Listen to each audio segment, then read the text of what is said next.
শিক্ষার্থী বন্ধুরা, blackboard 20 YouTube চ্যানেলে তোমাদেরকে স্বাগতম। আজকে আমি তোমাদেরকে দেখাবো চেঞ্জিং সেন্টেন্সের উপরে একটি প্রশ্ন। মূলত তোমরা যারা 2026 সালের এসএসসি পরীক্ষার্থী, অর্থাৎ 2025 সালে তোমরা যারা দশম শ্রেণীতে, তোমরা যারা শর্ট সিলেবাসে পরীক্ষা দেবে, এই প্রশ্নটি তোমাদের জন্য। খেয়াল করো, তোমাদের এখানে 9টি গ্রামার আছে, কিন্তু যারা পূর্ণাঙ্গ সিলেবাসে পরীক্ষা দেবে, অর্থাৎ 2025 সালে যারা 9-এ, তারা কিন্তু 11টি গ্রামারের পরীক্ষা দেবে, তোমরা দেবে 9টি। তো তোমরা এইটা একটু স্ক্রিনশট দিয়ে রেখে দিতে পারো যে কয়টি প্রশ্ন থাকবে, কি কি প্রশ্ন থাকবে, এবং প্রত্যেকটি প্রশ্নের মানবন্টনে কিন্তু আলাদা। যারা পূর্ণাঙ্গ সিলেবাসে পরীক্ষা দেবে তাদের থেকে তোমাদের মানবন্টন আলাদা, অতএব তোমরা এটা স্ক্রিনশট দিয়ে রেখে দিতে পারো। তা আসো আমরা আমাদের আজকের ক্লাসটি শুরু করি। আমরা এই চেঞ্জিং সেন্টেন্স, এটি 4 নম্বর প্রশ্ন থাকবে। আমাদের প্রশ্ন নম্বরও চেঞ্জ আছে, আবার প্রশ্নের মানেরও চেঞ্জ আছে। এটি কিন্তু শর্ট সিলেবাসের জন্য আরেকবার বললাম, তোমরা এটা স্ক্রিনশট দিয়ে রেখে দাও। আসো আমরা ক্লাসটি শুরু করে দিই। এটি হচ্ছে আমাদের আজকের প্রথম প্রশ্ন। Question number A, isn't it our responsibility to do good deeds? এইটি হচ্ছে আমাদের প্রশ্ন। এটি একটি ইন্টারোগেটিভ সেন্টেন্স, শেষে একটি প্রশ্নবোধক চিহ্ন আছে। আমাদেরকে করতে হবে অ্যাসার্টিভ সেন্টেন্স। তো একটা অ্যাসার্টিভ সেন্টেন্স যখন আমরা তৈরি করতে যাব, আমরা স্ট্রাকচার মনে রাখবো। শুরুতে থাকবে সাবজেক্ট। আর এই যে ইন্টারোগেটিভ সেন্টেন্সটি, এখানে একটি নট আছে, এটি একটি নাবোধক ইন্টারোগেটিভ, অর্থাৎ নেগেটিভ ইন্টারোগেটিভ সেন্টেন্স। তো কোনো নেগেটিভ ইন্টারোগেটিভ সেন্টেন্সকে আমরা যখন অ্যাসার্টিভ করব, তখন এই নটটা প্রথম সারিতে বাদ দিয়ে দেব, প্রথমে নটটি বাদ দেব। নিয়মটি দেখো, প্রথমে আমরা ইন্টারোগেটিভ সেন্টেন্স এ ব্যবহৃত নেগেটিভ ওয়ার্ড, নট বা নেভার, নান যাই থাকুক না কেন, সেটি কেটে দেব। তা আসো আমরা সেটি কেটে দিই। এই যে আমরা নটটি কেটে দিয়েছি। পরের নিয়মটি কি? পরে হচ্ছে, যেহেতু অ্যাসার্টিভ সেন্টেন্সের শুরুতে সাবজেক্ট বসে, আমি কিন্তু আজকে শুরুতেই বলেছি, তাই আমরা বাক্যের শুরুতে সাবজেক্ট ইট লিখব। এই যে আমাদের সাবজেক্টটি হচ্ছে ইট, ইন্টারোগেটিভ সেন্টেন্সের কারণে সাবজেক্টটি ভিতরে, আমরা অ্যাসার্টিভ করব, তাই সাবজেক্টটি শুরুতে লিখব। তো আমরা লিখলাম সাবজেক্ট ইট, এই আমাদের সাবজেক্ট হিসাবে বসলো। তারপরে বলছে যে অ্যাসার্টিভ সেন্টেন্সে সাবজেক্টের পর ভার্ব বসে, তাই ভার্ব ইজ লিখব। একটা অ্যাসার্টিভ সেন্টেন্স স্ট্রাকচারে প্রথমে সাবজেক্ট, তারপরে ভার্ব হবে। তো আমরা ভার্বটা বসিয়ে দিলাম ইজ, তাহলে ইট ইজ হলো। এখন নিয়মটি সহজ। এরপর আমরা প্রশ্নবোধক চিহ্নের পূর্ব পর্যন্ত বাক্যের বাকি অংশে হুবহু লিখে দেব। এই যে আমাদের প্রশ্নবোধক চিহ্ন, এইটুকু আমরা এই যে ইট আর ইজ আমরা লিখেছি, আবার থেকে শুরু করে সবটুকু লিখে দেব। তো আমরা লিখে দিলাম সবটুকু, আবার responsibility to do good deeds. এবার কি করব? যেহেতু এটি অ্যাসার্টিভ সেন্টেন্স, তাই এই সেন্টেন্সের শেষে একটি ফুল স্টপ বসাবো। ইন্টারোগেটিভ সেন্টেন্সের প্রশ্নবোধক চিহ্ন তুলে দিয়ে আমরা ফুল স্টপ বসিয়ে উত্তর লেখা শেষ করব। এই চিহ্নটি আমরা ব্যবহার করব না, এখানে আমরা একটি ফুল স্টপ ব্যবহার করব। এই আমরা ফুল স্টপ ব্যবহার করলাম। এটি আমাদের প্রথম প্রশ্ন। তারপরে আমরা যাব দ্বিতীয় প্রশ্নটিতে। Honest people lead a happy life. সৎ লোকেরা একটা সুখী জীবনযাপন করে। এইটি একটা সিম্পল সেন্টেন্স, আমাদেরকে করতে হবে কমপ্লেক্স। সিম্পল সেন্টেন্সের একটু গঠন রীতি বলি, খেয়াল করো। সিম্পল সেন্টেন্সে একটি ভার্ব থাকে, এই আমাদের লিড ভার্ব। আর অনেস্ট পিপল, এটি হচ্ছে আমাদের সাবজেক্ট। তাহলে এখানে একটি সাবজেক্ট আর একটি ভার্ব আছে, এটি সিম্পল সেন্টেন্স। আমরা করব কমপ্লেক্স সেন্টেন্স। তো সিম্পল সেন্টেন্সের সাবজেক্টের সাথে যখন কোনো অ্যাডজেক্টিভ থাকে, খেয়াল করো, অনেস্ট পিপল কেমন লোক? সৎ লোক।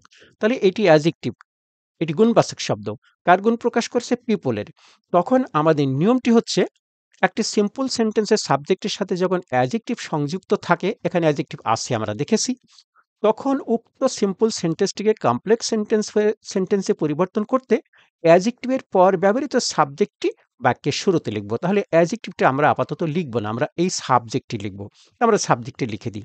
খেয়াল করো, এখানে ছিল পিপুল, আমরা লিখেছি দা পিপুল। এখন তোমাদের প্রশ্ন হচ্ছে, এখানে তো দা ছিল না, তাহলে আমরা এখানে দা লিখলাম কেন? এই কারণে লিখলাম, তোমরা মনে রাখবে, যখন কোনো নাউন প্রোনাউনের সাথে অ্যাডজেক্টিভ থাকে, তখন সেই নাউন প্রোনাউনটি নির্দিষ্ট হয়ে যায়। তাহলে অনেস্ট পিপল কেমন লোকেরা? সৎ লোকেরা। তাহলে এই লোকটাকে, এই যে লোকগুলোকে আমরা কিন্তু নির্দিষ্ট করে ফেলি, একটা বিশেষ শ্রেণীর নির্দিষ্ট লোককে বুঝিয়েছি। তো যখন আমরা অনেস্ট শব্দটি এখান থেকে বাদ দিয়েছি, শুধু পিপলটা এখানে আনবো, তখন কিন্তু এটা আর নির্দিষ্ট হলো না। তখন এটিকে নির্দিষ্ট করবার জন্য আমরা এখানে একটি দা বসিয়ে দিয়েছি। আশা করি তোমরা সবাই জানো যে কোনো নাউন প্রোনাউনের আগে দা থাকলে সেটাকে নির্দিষ্ট হয়ে যায়। তো যেহেতু আমরা অ্যাডজেক্টিভটা এখানে লিখতে পারছি না, তাই আমরা দা দিয়ে এই পিপলকে নির্দিষ্ট করে দিয়েছি। নিশ্চয়ই এখন তোমরা তোমাদের শিক্ষকের প্রশ্নের উত্তর দিতে পারবে। এবার আমরা কি করব? পরেরটা নিয়মটা দেখে নাও। এরপর সাবজেক্টটি ব্যক্তিবাচক হলে হু এবং বস্তুবাচক হলে হুইচ বা দ্যাট লিখব। এখন এই যে আমাদের সাবজেক্টটি, এই সাবজেক্টটি যদি হয় ব্যক্তিবাচক তাহলে আমরা এখানে একটা হু লিখব। এটি বস্তুবাচক হলে হুইচ বা দ্যাট লিখব। তো এই পিপল মানে লোকেরা ব্যক্তি, তাহলে আমরা একটি হু লিখে দিলাম। তারপর কি করব? পরের নিয়মটি হচ্ছে এরপর বাক্যে ব্যবহৃত ভার্বের টেন্সের সাথে মিল করে একটি বি ভার্ব অ্যাম, ইজ আর ওয়াজ আর লিখব। বাক্যে ব্যবহৃত ভার্বের টেন্সের সাথে মিল করে এই যে আমাদের এই বাক্যে লিড ভার্বটি আছে, এটি কিন্তু ভার্বের প্রেজেন্ট ফর্মে আছে।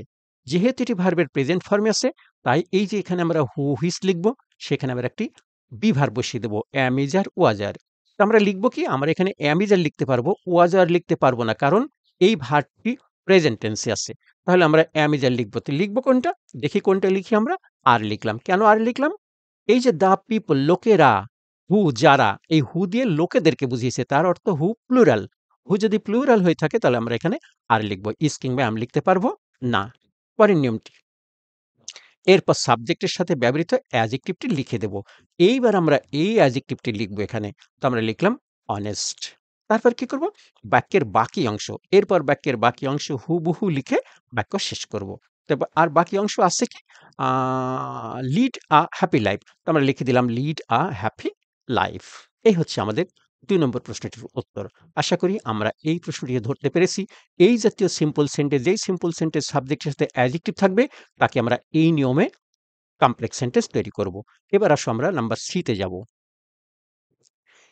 ইট matters little if a man lives many years or not. আ এটা কোনো ব্যাপারই নয়, if a man lives many years or not. একটা মানুষ অনেক দিন বাঁচুক আর না বাঁচুক, এটা কোনো বিষয় না। এই সেন্টেন্সটাকে আমরা করব ইন্ট্রোগেটিভ। খেয়াল করো, এই সেন্টেন্সটির আমরা মূলত কাজ করব এই যে মেইন ক্লজটি, এই যে ইফ দিয়ে শুরু হয়েছে, এইটা হচ্ছে একটি কমপ্লেক্স সেন্টেন্স। এইটুকুকে আমরা বলবো সাবঅর্ডিনেট ক্লজ, আর এটুকুকে আমরা বলবো মেইন ক্লজ। আমরা এই মেইন ক্লজকে অনুসরণ করেই কিন্তু আমরা ইন্ট্রিগেটিভ সেন্টেন্স তৈরি করব। তো এখন প্রশ্ন হচ্ছে, এই সেন্টেন্সটা হ্যাঁ বোধক আছে না না বোধক আছে? উত্তর হচ্ছে এই সেন্টেন্সটা না বোধক আছে। কেমন করে? এই যে লিটল শব্দটি যখন বাক্যের মধ্যে ব্যবহৃত হয়, তখন তার আগে যদি কোনো আর্টিকেল না থাকে বা ডিটারমিনার না থাকে, তখন সেটি নেগেটিভ হয়ে যায়। তাহলে নিয়মটি দেখে নাও। নিয়ম বলছে, প্রথমে মূল বাক্যটি থেকে নাবোধক শব্দটি লিটল বাদ দেবো। এই যে এটি হচ্ছে আমার নাবোধক শব্দ, এটি আমরা বাদ দেবো। এটি নাবোধক কেমন করে হলো? আবারও বলছি, যখন লিটল বাক্যের মধ্যে কোনো আর্টিকেল বা ডিটারমিনার ছাড়াই বসে। এখানে যদি লিটল হতো, তখন কিন্তু এটা হ্যাঁবোধক হয়ে যেত। যেহেতু এখানে কোনো আর্টিকেল বা ডিটারমিনার নেই, তাই এটি হচ্ছে নাবোধক ওয়ার্ড।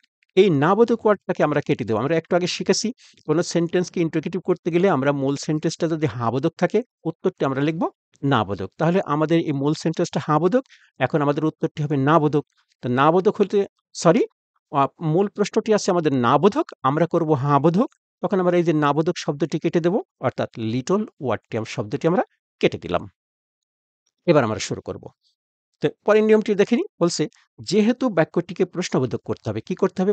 বাক্যটিকে প্রশ্নবোধক, এই যে আমরা ইন্টারোগেটিভ করব, তাই আমরা অক্সিলিয়ারি ভার্ব বাক্যের শুরুতে লিখব। অর্থাৎ একটি বাক্যকে প্রশ্নবোধক তৈরি করতে গেলে অক্সিলিয়ারি ভার্ব সাবজেক্টের আগে আসে। এই যে আমাদের সাবজেক্টটা ইট, তার আগে একটি অক্সিলারি থাকতে হবে। তারপর বলছে, ম্যাটার্স ভার্বটি থার্ড পারসন সিঙ্গুলার ফর্ম। এই যে ম্যাটার ভার্বটি, ম্যাটার্স, এই ভার্বটি আছে third person singular form. Third person singular form কি করে হলো? ভার্বের শেষে যখন আমরা এস যুক্ত করি, তখন সেটা সিঙ্গুলার হয়। আর নাউনের শেষে যখন আমরা এস বা ইয়েস যোগ করি, তখন সেটা প্লুরাল হয়। এই কথাটি আরেকবার শুনে রাখো। ভার্বের সাথে যখন আমরা এস বা ইয়েস যোগ করি, তখন সেটা সিঙ্গুলার হয়ে যায়। নাউনের শেষে আমরা যখন এস বা ইয়েস যোগ করি, তখন সেটা প্লুরাল হয়ে যায়। উদাহরণস্বরূপ, এই যে দেখো, এটা ইয়ার হচ্ছে নাউন, এখানে এস যোগ করেছি, তার অর্থ বসের গুলো। কিন্তু ম্যাটার্স এটি ভার্ব, এর শেষে আমরা এস যোগ করেছি, এটা সিঙ্গুলার হয়ে গেছে। এইবার এখানে খেয়াল করো, ম্যাটার ভার্বটি থার্ড পারসন সিঙ্গুলার ফর্মে থাকায় আমরা অক্সিলারি ভার্ব হিসাবে ডাজ লিখব। তার অর্থ এটি যেহেতু ভার্বের এস ফর্মে আছে বা থার্ড পারসন সিঙ্গুলার ফর্মে আছে, এখানে আমরা একটি ডাজ লিখব। আমরা ডাজ লিখলাম। এরপর নিয়মটা কি? নিয়ম হচ্ছে এরপর আমরা বাক্যে সাবজেক্ট ইট লিখে দেব। এই যে আমাদের সাবজেক্ট এখানে আছে সেটি আমরা এখানে বসিয়ে দেব। আমরা লিখলাম ইট। আমাদের অক্সিলারি গেল, সাবজেক্ট গেল। তারপর কি করব? তারপর হচ্ছে এরপর আমরা বাক্যের ভার্ব বসাবো। ভার্বটা কোনটা? এই যে আমাদের ম্যাটার্স। এই ভার্বটা আমরা এখানে বসাবো। তবে বাক্যের শুরুতে ডাজ ব্যবহার করায় আমরা ম্যাটার্স ভার্বের শেষে ব্যবহৃত এস বাই ইএস উঠিয়ে দেব। যেহেতু আমরা এই যে ডু এর শেষে এস বাই এস ইতিমধ্যেই লিখেছি, তাই আমরা এস ফর্মটা এখানে লিখতে পারবো না। আমরা লিখব ম্যাটার। অর্থাৎ আমরা ডাজ যখনই ব্যবহার করি তখন আর তারপরে ভার্বের এস ফর্ম লেখা যায় না। এটি সবাই মনে রেখো। তারপরে লাইনটি হচ্ছে এরপর ফুল স্টপের পূর্ব পর্যন্ত বাক্যের বাকি অংশ হুবহু লিখব। এই যে ফুল স্টপের পূর্ব পর্যন্ত, এই নট পর্যন্ত এটুকু সব আমরা লিখে দেব। তারপরে এই ইফ থেকে শুরু করে এটুকুর কাজ আমরা করেছি। তাহলে আমরা লিখে দিলাম যে if a man lives many years or not, সবটুকু আমরা জাস্ট বসিয়ে দিয়েছি। তারপরে কি করে ফুল স্টপের কি হবে? যেহেতু বাক্যটা আমরা ইন্টিগ্রেটিভ করব, নিয়মটি দেখে নাও। এরপর বাক্যের শেষে প্রশ্নবোধক চিহ্ন বসিয়ে উত্তর লেখা শেষ করব। তো এখানে আমরা একটি প্রশ্নবোধক চিহ্ন বসিয়ে দিলাম। এই আমাদের প্রশ্নবোধক চিহ্ন। এবার আমরা যাব নাম্বার ডি-তে। Nobody is absolutely happy on the earth. কোনো মানুষই পৃথিবীতে সম্পূর্ণরূপে সুখী নয়। করব কি? ইন্টিগ্রেটিভ সেন্টেন্স তৈরি করব। কোনো বাক্যের মধ্যে যখন নোবডির ব্যবহার থাকে, তখন নোবডি দিয়ে শুরু হওয়া বাক্যকে ইন্টিগ্রেটিভ সেন্টেন্সে পরিবর্তন করতে প্রথমে নোবডি বাদ দেব। অর্থাৎ এই নোবডিটা আমরা বাদ দেব। তাহলে আমরা নোবডিটা কেটে দিলাম। আমরা নোবডি কেটে দিয়েছি।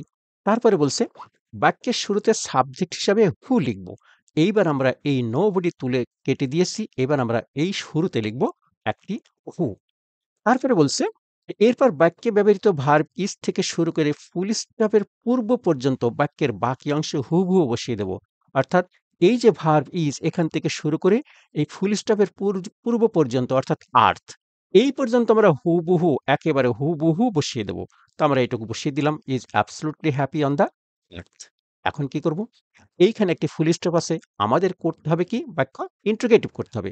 তাহলে তো খেয়াল করো, বাক্যের শেষে প্রশ্নবোধক চিহ্ন বসিয়ে উত্তর লেখা শেষ করব। যেহেতু আমরা বাক্য ইন্টিগ্রেটিভ করব, তো আমরা প্রশ্নবোধক চিহ্ন বসিয়ে দিলাম এবং আমাদের উত্তর লেখা শেষ হলো। তারপর আমরা যাব নাম্বার ডি-তে। If we use time if we use time properly we can be benefited. আমরা যদি সঠিকভাবে সময়ের ব্যবহার করি উই ক্যান বি বেনিফিটেড, আমরা উপকৃত হব, আমরা সফলকাম হব। এটিকে আমরা কি করব? সিম্পল সেন্টেন্স তৈরি করব।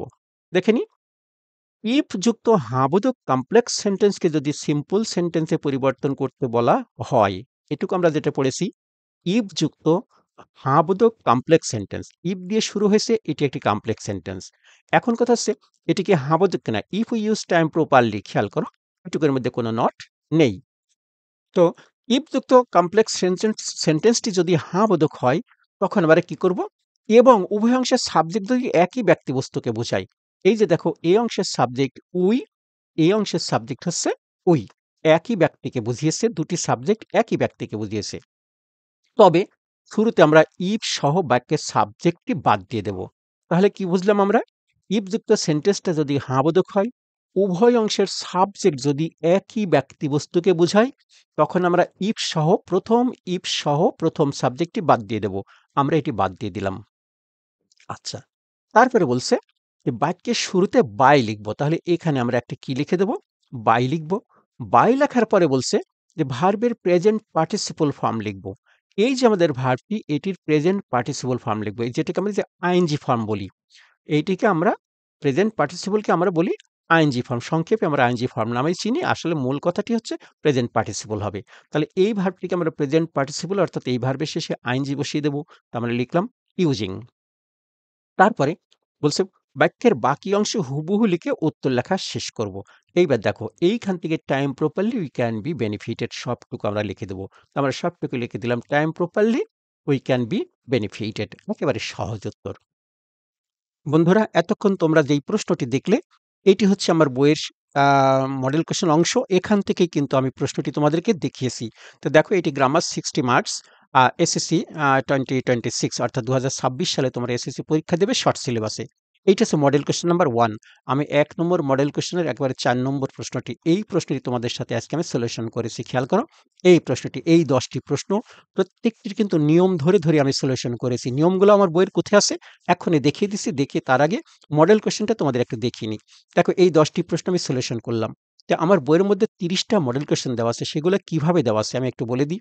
খেয়াল করো, ফিল ইন দ্য ব্ল্যাঙ্কস এটা উইথ ক্লুজ। খেয়াল করো, উইথ ক্লুজ এখানে আমাদের একটা প্রশ্ন। এই প্রশ্নের নিচে পর্যাপ্ত পরিমাণ ওয়ার্ড মিনিং দিয়েছি। সাধারণত বাজারে কোনো মডেল কোয়েশ্চেনে এইভাবে ওয়ার্ড মিনিং দিয়ে মডেল কোয়েশ্চেন সাজানো থাকে না। আমি সাজিয়েছি। কারণ আমি জানি, আমার ক্লাসের অভিজ্ঞতা হচ্ছে অধিকাংশ শিক্ষার্থী এইগুলোর অর্থ বুঝে না। যার ফলে তারা অনুমান নির্ভর উত্তর লেখে। তো এইটা দিয়ে ধরে যদি তোমরা প্র্যাকটিস করো, তাহলে তোমরা হয়তো বলবে যে, "স্যার, এসএসসি পরীক্ষার হলে তো আর মিনিং থাকবে না।" এটা তো তুমি এসএসসি পরীক্ষা দিচ্ছ না। তুমি এখন প্র্যাকটিস করছো। তুমি এখন প্র্যাকটিস করছো বিধায় এই ওয়ার্ড মিনিং গুলো তোমাকে এখন প্র্যাকটিস করতে হবে।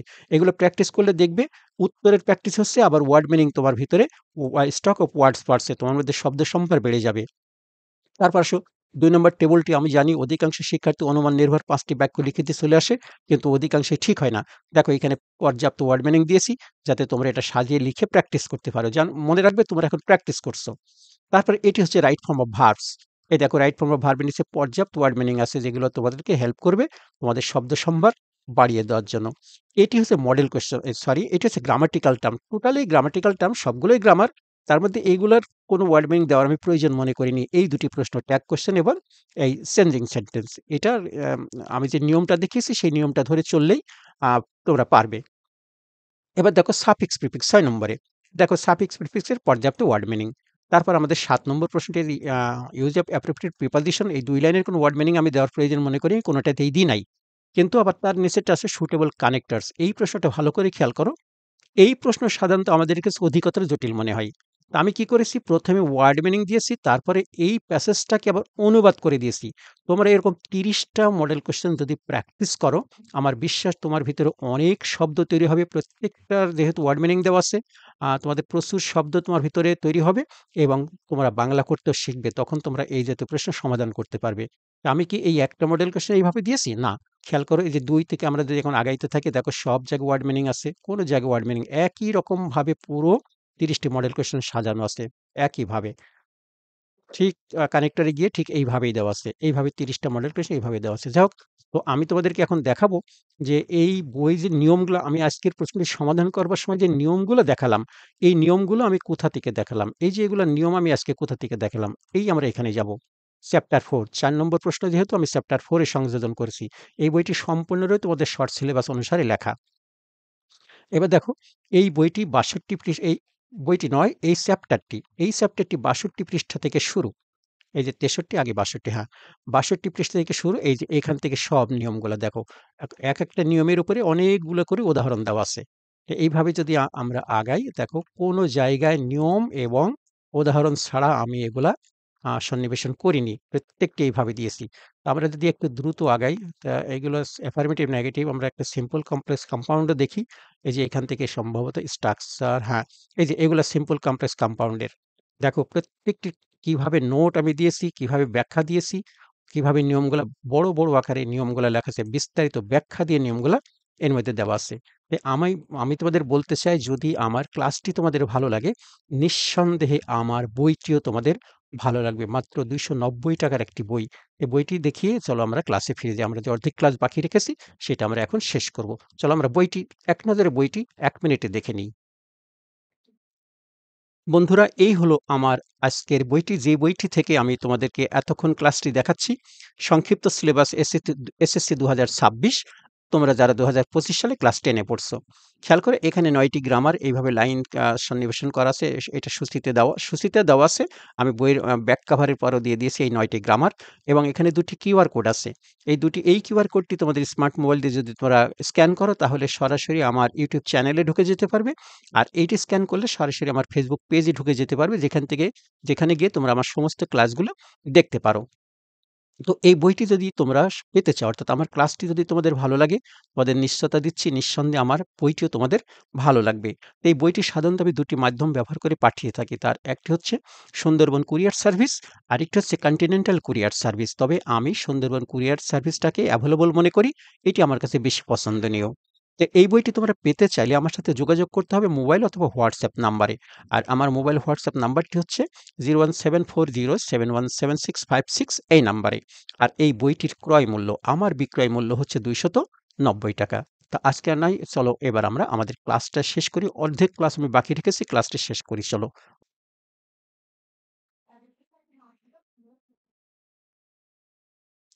Number F, all men must die.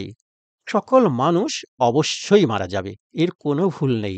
চিরন্তন ইউনিভার্সাল ট্রুথ, সকল মানুষ মারা যাবে। করতে হবে কি নেগেটিভ, এটি একটি হাবোধক বাক্য, এটিকে আমরা নেগেটিভ সেন্টেন্সে পরিবর্তন করব। তো নিয়ম হচ্ছে সেন্টেন্সের শুরুতে যখন অল, এভরিওয়ান, এভরিবডি, অল দিয়ে শুরু হওয়া অ্যাফার্মেটিভ সেন্টেন্সকে যদি নেগেটিভ সেন্টেন্সে পরিবর্তন করতে বলা হয়, তবে শুরুতে এভরিওয়ান, এভরিবডি, অল যেটাই থাকুক না কেন সেটা আমরা বাদ দিয়ে দেবো। আসলে আমরা বাদ দিয়ে দিই, আমরা বাদ দিলাম অল। পরে বলছে এভরিওয়ান, এভরিবডি, অল এর পরিবর্তে দেয়ার ইজ নো লিখবো, অর্থাৎ আমরা বাক্যটি শুরু করব কি দিয়ে, দেয়ার ইজ নো দিয়ে। আমরা লিখলাম দেয়ার ইজ নো।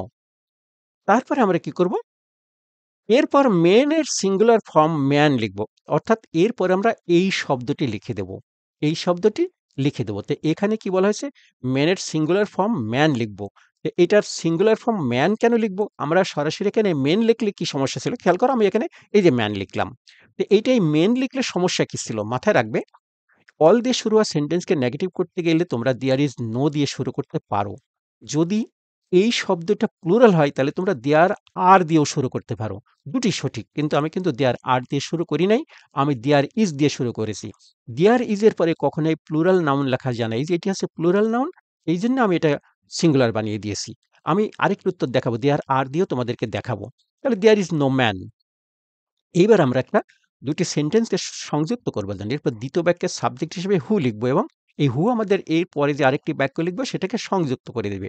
তাহলে এখানে আমরা একটি হু লিখবো, আমরা লিখলাম হু।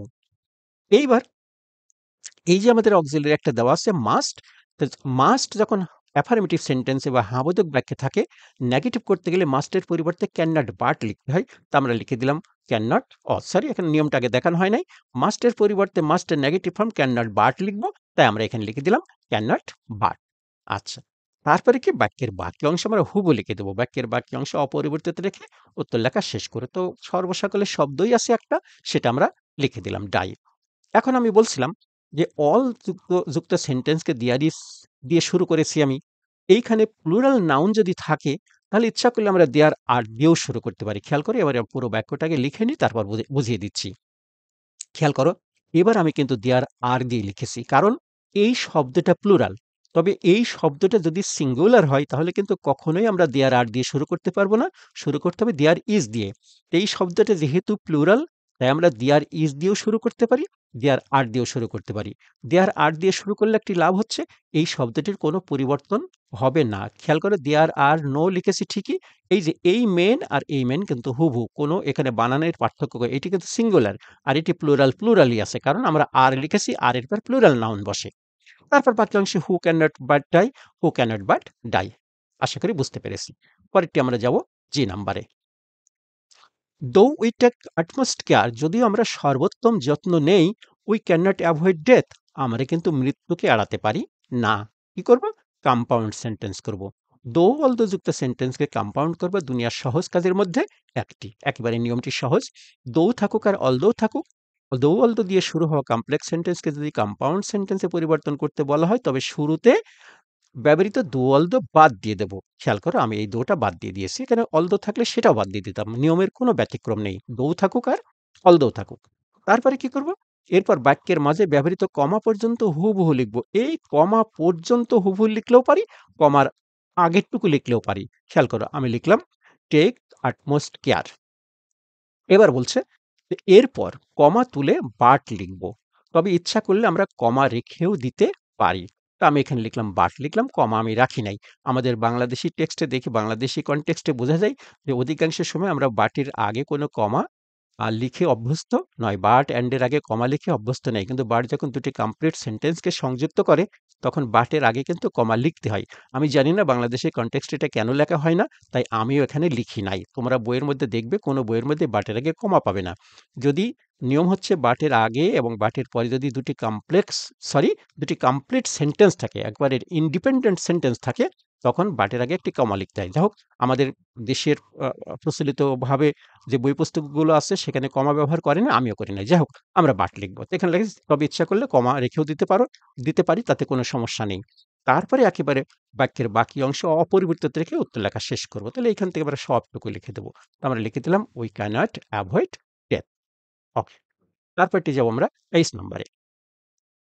নোবডি রেসপেক্টস হিম। কেউ তাকে শ্রদ্ধা করে না। কি করব? ইন্টিগ্রেটিভ করব। নোবডি দিয়ে শুরু হওয়া সেন্টেন্সকে ইন্টিগ্রেটিভ করতে হলে প্রথমে নোবডি, নো ওয়ান, নান যাই থাকুক না কেন সেটা আমরা বাদ দিয়ে দেব। ঠিক আছে? কম্পালসারি তৈরি করতে সেটা আমরা বাদ দিয়ে দেব।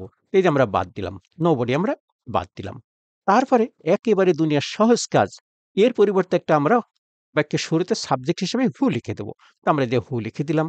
আর কোনো পরিবর্তন না করে এই যে এবার ফুল স্টপের পূর্ব পর্যন্ত বাক্যের শেষে বাকি অংশ হুবহু লিখবো, কোনো পরিবর্তন করব না। রেসপেক্ট সিম, যেহেতু বাক্যটাকে আমরা ইন্ট্রোগেটিভ করব, তাই বাক্যের শেষে আমরা কি করব? একটা ফুল স্টপ উঠিয়ে দিয়ে প্রশ্নবোধক চিহ্ন লিখে বাক্য শেষ করব। তো আমরা লিখলাম, প্রশ্নবোধক চিহ্ন বসিয়ে দিলাম। একেবারে সহজ। নোবডি, নো ওয়ান যুক্ত সেন্টেন্সকে ইন্ট্রোগেটিভ করা একেবারে সহজ। তারপরটি I number. Everybody avoids a corrupted man. Everybody avoids a corrupted man. একজন দুর্নীতিপরায়ণ মানুষকে সবাই কি করে? অ্যাভয়েড করে, এড়িয়ে চলে, পরিহার করে, কাছে তার কাছে ঘেঁষে না, কাছ দিয়ে যায় না দুর্নীতিপরায়ণ মানুষকে। তাহলে কি করব? নেগেটিভ করব। তাহলে এভরিবডি দিয়ে শুরু হওয়া কোনো সেন্টেন্সকে নেগেটিভ করতে হলে একদম সহজ। এভরিবডি, এভরিওয়ান দিয়ে শুরু হওয়া অ্যাফার্মেটিভ সেন্টেন্সকে যদি নেগেটিভ সেন্টেন্সে পরিবর্তন করতে বলা হয়, তবে শুরুতে ব্যবহৃত এভরি বাদ দিব। এই এভরিটা আমরা বাদ দিব। খেয়াল করে এভরি বাদ দিয়েছি। পরে কি করব? বাক্যের শুরুতে দেয়ার ইজ নো লিখে দেব। এই আমরা লিখলাম দেয়ার ইজ নো। এবার আমরা এই যে এখানকার শব্দটি বাদ দিয়েছি, বডি, এই যে এভরি এর সাথে ব্যবহৃত বডি বা ওয়ান যেই শব্দটি থাকুক না কেন সেটি লিখব। আমরা লিখলাম বডি, এই বডিটা আমরা লিখে দিয়েছি। তারপরে বাট লিখব। যেহেতু আমরা হচ্ছে কি সেন্টেন্স তৈরি করছি? নেগেটিভ তৈরি করছি। তখন আমরা একটা বাট লিখব। তো আমরা একটি বাট লিখলাম। এই আমাদের বাট। এবার আমরা কি করে ভার্ব থেকে সবটুকু বসিয়ে দেবো দেখো। এরপর বাক্যের বাকি অংশ হুবহু লিখে উত্তর লেখা শেষ করব। তো আমরা লিখলাম অ্যাভয়েড আ কারাপ্টেড ম্যান। এইবার নিচের বাক্যটি দেখো। There is nobody who doesn't avoid a corrupted man. ইচ্ছা করলে আমরা বাক্যটি এভাবে করতে পারি। আমরা কি করেছি? এই এভরি বাদ দিয়ে দেয়ার ইজ নো লিখেছি। তারপর এই বডি শব্দটা লিখে দিয়েছি।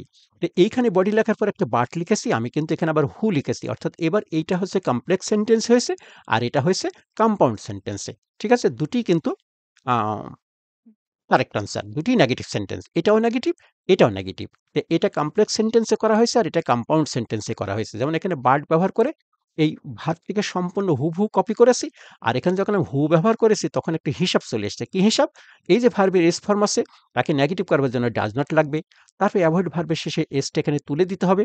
তারপর আর করাপ্টেড ম্যান বাকি অংশ বসিয়ে দিয়েছি। তাহলে এই বাক্যটি অধিকতর সহজ। এভরির পরিবর্তে দেয়ার ইজ নো, তারপরে এভরির পরের শব্দটি, তারপরে একটা বাট কমন নেব, অর্থাৎ দুটি বাক্যকে সংযুক্ত করবার জন্য পরের অংশটিকে হুবহু বসিয়ে দেব। এই নিয়মটি, প্রথম নিয়মটি অধিকতর সহজ। এবার আমরা এটি আমাদের আজকের শেষ প্রশ্ন। A corrupted man leads a very unhappy life. হ্যাঁ, a corrupted man leads a very unhappy life. একজন দুর্নীতিপরায়ণ মানুষ একটা খুব অসুখী জীবনযাপন করে। এই সেন্টেন্সটা আছে অ্যাসার্টিভ সেন্টেন্সে।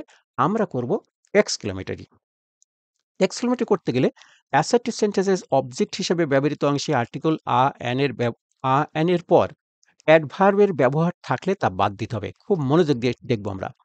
বলছে অ্যাসার্টিভ সেন্টেন্সের অবজেক্ট হিসেবে ব্যবহৃত, এই যে এই সেন্টেন্সের সাবজেক্ট হচ্ছে আ করাপ্টেড ম্যান, ভার্ব হচ্ছে লিডস, আর অবজেক্ট হচ্ছে আ ভেরি আনহ্যাপি লাইফ। এইটুকু হচ্ছে এই লিড ভার্বের অবজেক্ট, এইটুকু। তো বলছে এই অবজেক্ট হিসাবে ব্যবহৃত অংশে আর্টিকেল অ্যান এর পর অ্যাডভার্ব ভেরি এর ব্যবহার থাকলে তা বাদ দিতে হবে। এই যে এই অংশটুকু আমাদের অবজেক্ট, এর মধ্যে আর্টিকেল আছে তারপরে ভেরি আছে, এই ভেরিটাকে আমাদের বাদ দিতে হবে। ভেরিটা আমরা বাদ দিলাম, প্রথমে বাদ দিলাম। তারপর বলছে এরপর বাক্যের শুরুতে আমরা হোয়াট লিখব। এখানে আমরা হোয়াট লিখলাম। তবে প্রশ্ন আছে একটা, ছোট্ট একটি কথা এখানে আছে, সেটি হচ্ছে এই আর্টিকেলের পরে এখানে ভেরি থাকুক আর না থাকুক, তবুও কিন্তু এখানে হোয়াট লিখতে হবে। এই কথাটি আমি লিখেছি, হ্যাঁ, নোট দিয়ে দিয়েছি। যে অ্যাডভার্বের ব্যবহার না থাকলেও হোয়াট দিয়ে বাক্য শুরু করব। অ্যাডভার্ব কোনটা? এই যে ভেরি। অর্থাৎ এখানে যদি ভেরি না থাকতো, তখন আমাদের কাটার প্রশ্ন আসতো না। কিন্তু আমরা এই হোয়াট কিন্তু না না লিখে পারতাম না। এটা আমাদের লিখতেই হতো। তাহলে আমরা বুঝলাম যে কোনো সেন্টেন্সকে এক্সক্লেমেটরি করতে গেলে অবজেক্ট অংশে যদি আর্টিকেল দিয়ে শুরু হয়, তারপরে ভেরি যদি থাকে সেটা বাদ দিয়ে হোয়াট লিখতে হবে। ভেরি যদি না থাকে তবুও হোয়াট লিখতে হবে। আশা করি বুঝতে পেরেছি। তারপর এরপর বাক্যের বাকি অংশ, বাকি অবজেক্ট অংশটি লিখব। খেয়াল করো, এই অংশটুকু দেখো। এরপর বাক্যের বাকি অবজেক্ট অংশটুকু লিখব। এই যে এটুকু আমরা বলেছিলাম অবজেক্ট, এর মধ্যে ভেরির কাজ কিন্তু আমরা করে ফেলেছি, এটা বাদ দিয়ে দিয়েছি। তাহলে আছে কি? আ আনহ্যাপি লাইফ, এইটুকু আছে। এখন আমাদের সেইটুকু লিখতে হবে। তো সেইটুকু লিখতে গিয়ে এইখানে আরেকটু ছোট্ট করে কোটেশন দেওয়া আছে। এক্ষেত্রে অ্যান এর ব্যবহারে সতর্ক থাকবো। অ্যান এর ব্যবহারে সতর্ক থাকবো। কেন বললাম? বলে দিই। এই যে দেখো এখানে লিখেছে অ্যান আনহ্যাপি লাইফ, কিন্তু এখানে আছে আ আনহ্যাপি লাইফ। তো টা এখানে কি হয়ে গেছে? অ্যান হয়ে গেছে। কোন কারণে? এই যে এই শব্দটা এবার কিন্তু এই আর্টিকেলের পরপর হয়ে গেছে। এখানে কিন্তু এই শব্দটার মাঝে আরেকটা শব্দ ছিল ভেরি। এটা কনসোনেন্ট ছিল ভি, তাই আমাদের এখানে ছিল। যেহেতু এটা বাদ দিয়েছি, তাহলে এর পরে আনহ্যাপি হয়েছে। এই যে এরপরে আনহ্যাপি, তাই আমরা এটাকে আর লিখতে পারলাম না। আমাদেরকে লিখতে হলো অ্যান। এইজন্য এখানে লেখা হয়েছে এই ক্ষেত্রে অ্যান এর ব্যবহারে সতর্ক থাকবো। আমরা সতর্ক আছি। এই যে আমরা এটা ভাওয়েল ছিল, তাই আমরা এখানে কি করে দিয়েছি? অ্যান করে দিয়েছি। পরেরটা হচ্ছে এরপর ফুল স্টপের পূর্ব পর্যন্ত বাক্যের সাবজেক্ট সহ বাকি অংশ হুবহু লিখে দেব। বাক্যের সাবজেক্ট সহ এইখান থেকে শুরু করে কি আছে আর করাপ্টেড ম্যান লিডস এই পর্যন্ত আছে। এটুকু আমাদের কাজ শেষ। এইটুকু আছে, আমরা সবটুকু লিখে দেব। আমরা লিখে দিলাম করাপ্টেড ম্যান লিডস। তাহলে আমাদের সবটুকু লেখা শেষ। এবার আমাদের যেটা করতে হবে, বাক্যটাকে এক্সক্লেমেটরি করতে হবে। তাই কি করব? বাক্যের শেষে আবেগসূচক চিহ্ন বসিয়ে দেব। আবেগসূচক চিহ্ন কোনটা? এই যে এখানে আবার বসিয়ে দিলাম। এইটা হচ্ছে আমাদের আবেগসূচক চিহ্ন। তো বন্ধুরা, এই যে ক্লাসটি দেখলে, এই ক্লাসটি কেমন লাগলো? তোমাদেরকে আমি দেখিয়েছি এই ক্লাস আমার নির্দিষ্ট একটি বই থেকে করি। আমার বইয়ের মধ্যে হুবহু এই সকল নিয়মগুলা এইভাবেই বর্ণনা করা আছে। তো এই ক্লাসটি দেখার পরে যদি তোমাদের ভালো লাগে, তাহলে নিশ্চয়ই তোমাদের মুখের ভাবটি এমন হয়েছে, এমন গোমরা ভাব আর নাই। তাহলে কিন্তু আমার এই ক্লাসটা একটি লাইক করে যাবে, একটি কমেন্টস করবে, আর অবশ্যই চ্যানেলটিকে সাবস্ক্রাইব করে রাখবে। আর খুব খুশি হব যখন বন্ধুদের সাথে ক্লাসটি শেয়ার করে দেবে।